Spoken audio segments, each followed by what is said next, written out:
मी आज तुम्हाला एक स्टोरी सांगणार आहे आणि त्या स्टोरीवरनं आपण काय बोध घेतला पाहिजे हे तुम्हीच मला कॉमेंटमध्ये सांगा. ओके.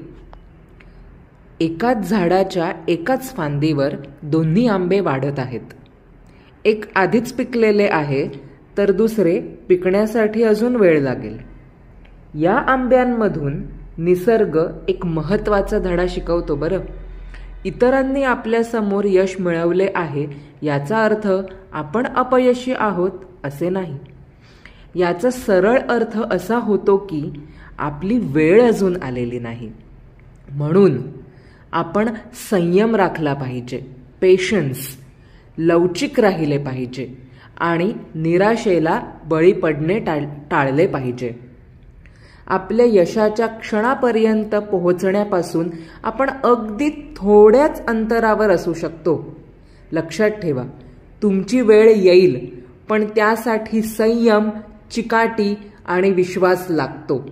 येस, आपण करू शकतो. आणि आपण जे करत आहोत, जर त्यासाठी आपल्याला थोडा वेळ एक्स्ट्रा लागत असेल दुसऱ्यांपेक्षा, तर तुम्ही हार मानू नका. तुम्ही त्या गोष्टीसाठी कन्सिस्टंट राहा, चिकटून राहा त्या गोष्टीला आणि बघा एक दिवस सक्सेस नक्कीच तुमचा असेल.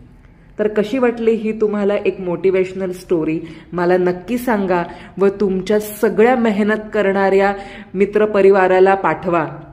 अनेक अनेक शुभेच्छा. Do like, share and subscribe.